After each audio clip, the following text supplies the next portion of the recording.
Hello, everybody. Welcome to Thursday, December 3rd, 2020. Mr. Perry here with your science lesson for today. We are continuing to look at the brain, so we're going to focus on the second half of the notes from the other day. So without further ado, first off, make sure that you do your bell ringer. Second, we can look at the second half of our notes for today, where we'll be dealing with the peripheral nervous system. The other day we dealt with the central nervous system, which is our brain and spinal cord. Going on in there, the peripheral nervous system is going to be everything else that we're going to be dealing with. So, without further ado, let's look at it together here. I'm going to shrink myself down again so that you can see everything going on the slides here. Let me just change it. Boom, there we go. Change corners, change everything up there. All right, so with our peripheral nervous system, it's all of the other nerves that make up our nervous system. So all the nerves in our arms, our legs, our body, anything that is basically not the brain and spinal cord is going to be a part of the peripheral nervous system. Their job is to send messages to and from the brain and spinal cord. So they kind of act as little telephone wires to get from one point to another, where we can use our phone, dial it up, talk to somebody else. That's basically what our brain does. Our brain rings the other part to do something. So it tells the arm to move, the arm then moves about. The stuff that transfers that message is our peripheral nervous system.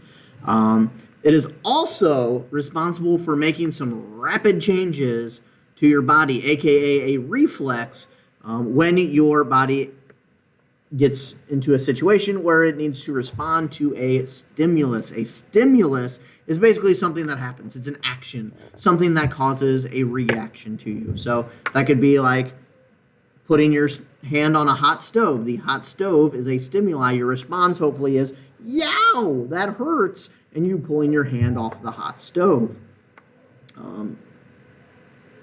That would be your stimulus and response to that kind of stuff going on there. What we also have is what is called the main things that contribute to this is our neuron, which is our nerve cell.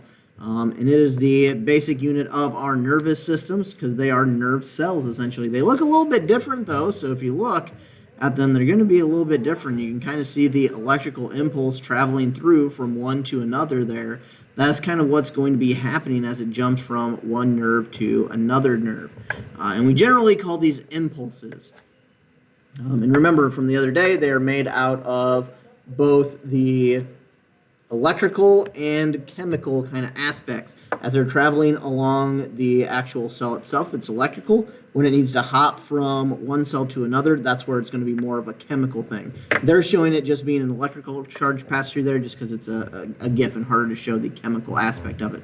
But we'll see some of that in the upcoming days, of some of that chemical process kind of transferring from one cell to another. And they're made up of a couple of different things besides just our normal cell. You got your normal cell body. That's right there, smack dab there in the middle. I guess I can put my mouse over here. It's going to be right there. Ooh, let me do my pointer. There it is, that red pointer thing. So that right there is the nucleus and everything going on in the middle there. That's our normal cell. These got the other parts are little accessories. And we have the dendrites, which are closer to the cell. They're receiving messages. They are the collectors. So they go out there and they reach out and they grab the message. It then travels into the cell body, through the cell body, down what is called the axon. The axon carries things away from the cell body. So one way you can remember what is the dendrites and what is the axon is that the axon away, it carries away from the body, whereas the dendrites collect them. So you can remember A with A, axon away, going on with that part. The axons at the end of them then, you notice they got all these little tentacles going on here. These are basically like different tunnels that they can go through depending on where they need to go. So think of it like a street. You could go left, right, straight for like a four-way stop. This would be their version of a four-way stop, but sometimes it could be many, and it just has to remember, it has to know what lane it needs to take in order to get to different parts of the body. So if it needs to go to the arm, maybe it'll take this top one right up here. If it needs to go to the leg, maybe it's this big one down here.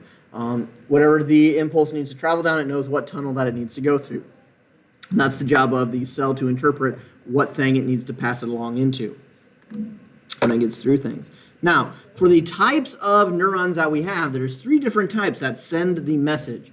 We have the sensory neurons, which are basically going to collect our senses. So things dealing with our sight, our hearing, our smell, our taste, and our touch. Those things are going to be our sensory neurons. They collect information for us. They are then passed through basically like a system of roads or tunnels. Those are what are called the interneurons. They're the connection points from one thing to another. So they are basically like the interstate. As you get from one town to another, you drive on the interstate. They're the interneurons. And they basically will pass from one thing onto another until it gets to their final product, which is a motor neuron, which is where you actually get some kind of action to happen. So that's where the message gets sent out. It causes the muscles to do something or something to trigger to react to a situation. So it literally powers something like a motor. So you got your senses, they collect information, they send them to the brain and spinal cord through the interneurons. When the interneurons process all that, it kicks it back out. And when it gets to the brain, it travels through the interneurons again and goes to the motor neuron to actually cause something to move. So, how does this all work? An example of how this works. Let's say that you touch somebody's shoulder. Hi. For the shoulder to work with it there, you need to trigger the sensory neurons, which is when you tap somebody on the shoulder, their senses are picking up that you touch them. That's the sensory neurons. The information is then processed that you're being touched. Those travel down the interneurons to get to your brain and spinal cord. It travels first up your spinal cord, then up to your brain.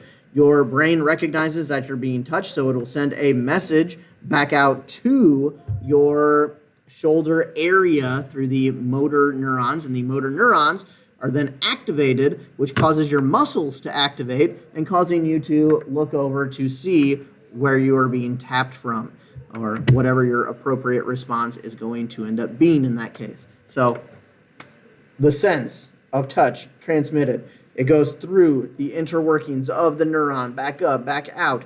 It then goes to the brain. When the brain processes it, kicks it back out all the way over. It then triggers the motor neuron to do some kind of movement with it there. Generally how it works. Now with the peripheral nervous system, just like we had with the brain, we had all the different like lobes and parts of the brain. We do have 2 parts of the peripheral nervous system. We have what is called the somatic nervous system and the autonomic nervous system. The somatic nervous system is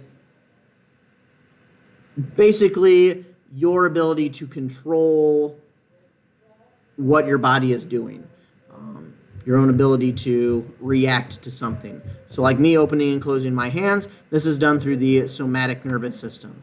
It is not a reaction that this is, or it's not a reflex that is doing this. I am causing my hands to open and close. I'm deciding whether or not to move my muscles when I am doing this. And it's being relayed through my skin, through my skeletal muscles, through my central nervous system to do everything together to move my hands. Now, if it's something that is a reflex, that is what is going to be a part of the autonomic nervous system for it. Think automatically, these are your reflexes. It is fight or flight instincts going on with that. It is usually through the nervous system and other types of organs. Sometimes it is done involuntarily, meaning that you do not have to control these things. So parts of it is just, you're not in control of it. Like a reflex, you just react to it. It's usually done underneath stress. And like I said, it's caused by our fight or flight response there to it. As a part of this, when you're triggered by that, there's then another system that goes into place there. It's kind of in between here. It's not an official part of it, but there is a part where it controls when you get put to rest. That is also a part of the peripheral nervous system as well, but not really a part of the 2. It's kind of a accompanying piece to it, the parasympathetic nervous system there. But the autonomic is like your reflexes. somatic is you actually controlling the response to it. So our final thing that we're going to look at is just some general things that can go wrong with our nervous system. We got things like Parkinson's disease, which is where there is problems with certain parts of the brain that control movement. It usually happens slowly at first. You get symptoms like, you get the shaking hand, maybe stiff muscles, they're more rigid. You get slow movement going with it. Things start to go wrong with your balance and things. And it is a thing that gets usually progressively worse because with a lot of our brain cells, they are not quickly growing back. So unlike when we get like a cut and we scab and we heal, if there's damage to the brain or damage that causes something to occur, it takes a long time for that to get repaired, if it does get repaired at all. For things that are just diseases, maybe some genetic, some otherwise, it's just something that will end up happening there, like with Parkinson's, the ability where your brain does not control anymore some parts of your movement. So it's more of a, they usually end up with shaking or tremoring happening to it. We've got multiple sclerosis, or sometimes called MS. You might hear about different charities supporting MS research and whatnot. It's a disease that gradually destroys the covering of the nerve cells in the brain and spinal cord. So here would be a healthy spinal cord up top here. See how it has all that protection around it? This would be a damaged version that exposes the nerve fiber, which means that you feel a lot more stress with that. And because of that, it can cause a variety of different things, like problems with your muscle controls. It could lead to vision problems depending on what nerves that it hits. It could be balance issues. It could be losing just feelings because they're so overstimulated that it just shuts that nerve down. So you could lose touch in some aspects. And depending on what part of the brain gets triggered by this, it could also involve trouble with you thinking in some cases. Like it says there, MS has no cure, but medicines do offer to lower the number of times this could happen, the attacks that happen to it, and make them less severe when these things do take place, where you have loss of control of muscles, losing your strength, having vision problems. It's not a constant thing, I should say, but is something that is definitely there for people that have MS. Then you got ALS, or Lou Gehrig's disease, which you probably heard of the Ice Bucket Challenge, probably from a couple years ago. That was the big thing. That was supporting ALS research, because there's a lot of stuff that's not known really about it, no cure for it, so research needs to be done in order to find things to better understand it.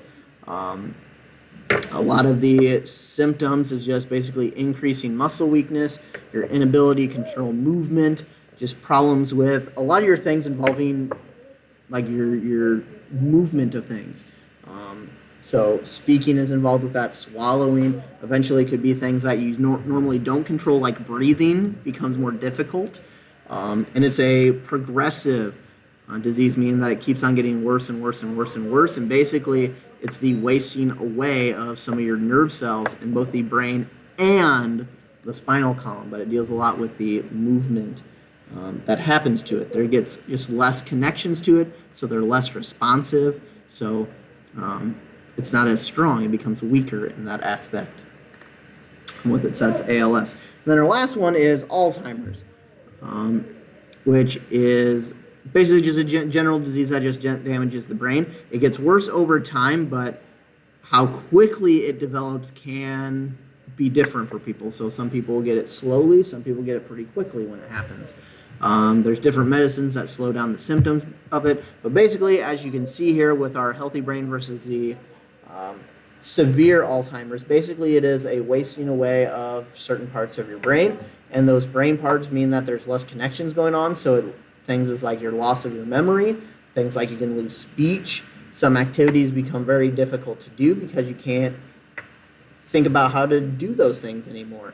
You don't remember your daily procedures because your brain is now focusing on other parts instead of those things that you used to remember. And those are just a couple of them. There's lots of different other ones to there. Huntington's disease is more of a genetic one. We'll also talk about that when we talk about genetics.